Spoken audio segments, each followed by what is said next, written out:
Бүгүн тагдырдын ээси болгон адамдарды эки гана нерсе бириктирип турат экен. Бул жарыкка төрөлүү жана узап кетүү. Эртеби кечпи баарыбыз алакандай жер астында калабыз. Ал жайга барууга эч ким деле ашыкпайт дегилечи, бирок айтылган көрүнүшкө кезиккендерди кандай көйгөйлөр күтүп турары бардыгыбызга эле кызык. Акыркы 15-20 жылдын аралыгында маркумдарды тейлөө кызматын көрсөткөн ишканалар пайда болуп, активдүү түрдө иштей баштаган. Бүгүнкү күндө Бишкекте 4 маркумдарды тейлөө кызматы бар. Алардын 3-өө менчикте болсо, бирөө муниципалдык, Бишкек шаарынын мэриясына карайт. Адамдарды кабыл алып, ошолорго кандай түшүндүрмө берип, магазин келип, анын заведующий бар, ошого кайрылат, ал заказ наряд алат. Мисалы, сиз кайрылсаңыз, мен дүкөнчү, магазинчи болсом, сиз мага айтасыз, мен жасап алам. Сизге автобус керек, же боз үй керек, же болбосо жанагы катафалк керек деп жазып алам дагы. Сиз убактысын айтканда, ошол күнү мен ошол адреске жиберем. Ошондой кызматтарды көрсөтөбүз да. Адреске жиберип, анан үйдөн болобу ар көздөй дагы бөлөк иштерди кылышат да, көрсөтөнгө жер. Бишкектин тургундарына жер биздин токтомдо ошондой жазылган, жеке бекер берилет. Эми христиандардыкы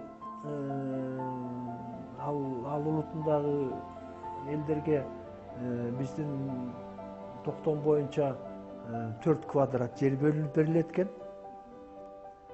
Мусулмандарга 5 квадрат жер бөлүнүп берет экен.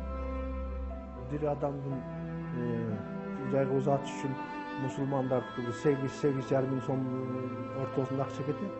Орустардыкы деле ошол тегерегинде кетет. Себеби анын ичинде жанагы автомашина бар, аны элдерди көрсөтөнгө жеткирип кайра алып келүү, жана сөөктү салган катафалк, Кадиллак деген автомашинабыз бар. Алар сөөк сарып көрсөтөнгө жеткизип кайра, ошонун акысы, гроптун акысы, виноктун акысы болуп ошонун тегерегинде акча болуп калат. 2200 сомдон 10 миң сомго чейин гроптор биздин магазинде сатылат. Анан частныйлар жасайт экен, где-то ошондой баада 50 миң, 60 миң сомдук гроптор бар экен. Мусулман улутунда боз үйдү көп пайдаланат, жанагы казан аякты көп пайдаланат. Боз үй бизде 4 боз үй бар. Пол төшөлгөн боз үйлөр бар, ал 3200 сом бир суткага. Бул дагы жанагы бааны антимонопольный комитеттен бекитилген бир суткага. Последующий кийинки суткаларга 50 сом кошулат ошо. 50 сом. Мисалы, 3 сутка пайдаланса, ортодон адегенде 3200 сом төлөйт дагы, анан ортосунда 50 сомдон 100 сом эле төлөп калышы мүмкүн, ошондойлор болот да. Частный боз үйлөрдү көрүп атасыз, суткасына 2000-3000 деп коет, 3 сутка пайдаланса 9000 сом төлөп калат. Биздики андай эмес. Маркумдарды тейлөө кызматы учурда өз ара бизнес. Бул жерде атаандашуу, эл алдында өзүн таанылтуу деген көрүнүштөр кыйла эле кездешет. Менчик ишканалардын кызматы менен пайдалануу көбүрөөк каражатты талап кылса да, жарандарыбыз дал ушул менчик ишканалардын кызматы менен көбүрөөк пайдаланат экен. Ошо жана Радаман, Черный Лотос дагы бөлөк фирмалар бизге конкурент болуп атат. Азыркы сөөктөрдүн бир 60-70% ошолор коюп калды. Калган 30%, 40% жетпеген баягы тиги жайга кеткен адамдарды биз гана коюп калдык. Эмне дегенде ал частный менчик фирмалар түздөн-түз гана байланыш тиги милициялар менен чогуу иштешет экен. Ошол себептен да баягы авария болуп, же кырсык болуп, же болбосо ар кандай ситуациялар болуп калат. Ошондо биринчи милицияларга кабарланат экен, милициялар напрямую тиги ошо частный фирмалар менен иштешет экен. Ишканалар мындай мыйзамды бузушат, кайсы мыйзамды кандайча жолдо? Моргко жеткизүү алардын милдети. Моргтон жууп тазалап тиги жайга көрсөтөнгө узатуу ал биз кылышыбыз керек болчу. Алардын жанагы лицензиясы жок эле ошолдан пайдаланып алар дагы моргко чейин, көрсөтөнгө чейин өздөрүнүн кызматын кылып атышат да. Ал үчүн официально бизден лицензия алыш керек болчу. Ким көзөмөлдөш керек ушундай болбош үчүн? Эми көзөмөлдөгөн налоговый инспекция бар, финполиция деген бар. Ошолор көзөмөл тигилердин ишин текшерип койсо чыгып калчу да. Ордо калабызда бардыгы болуп 5 көрүстөн бар. Бүгүнкү күндө 3-өө пайдалануудан чыгып, Ала-Арча жана Чоң Арыктагы түштүк батыш көрүстөндөр гана иштелүүдө.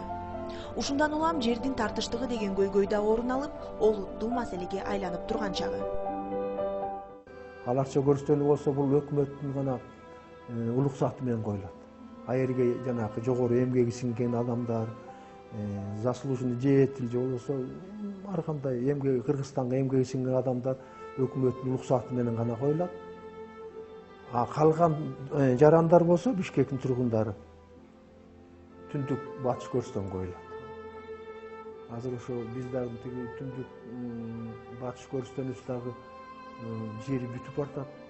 Буквально ушу жаңы жылга жери жетсек жетет. Андан кийин биз азыр караштырып атабыз. Бизге жаңы аэропорт Манас жактан 70 гектар жер бөлүнүп берип атат. Биз анын госактысын алып койгонбуз. Буга бирок аякка көп жумуш, көп акча сарпталган жатат да. Бишкек шаардык кеңеште ушул вопрос каралып атат. 62 миллион сом сарпталат экен жаңы көрүстөндү ачыш үчүн. Ага суу кириш керек, жол салыш керек, тегерен тосуш керек, жана квадраттарга бөлүш керек. Мусулмандар көзүнчө бөлөк европейский улуттарды көзүнчө ошо квадратты бөлүш үчүн баардыгы 62 миллион сом сарпталат экен. Ошол вопрос менен биз кайрылып атабыз. Эми ал жаңы шаардык кеңештин депутаттары сессиясында каралмакчы жакында. Чечиле турган маселе экен. Эми бирок 62 миллион сомду сразу бериш кыйын экен. По частям транш менен беребиз дегенде кылып атат. Дегенде бөлүп берсе деле биз чекесинен баягы тосуп ишти баштай берсек болот. Материалды даярдап жатып бир нерсеге там бердим.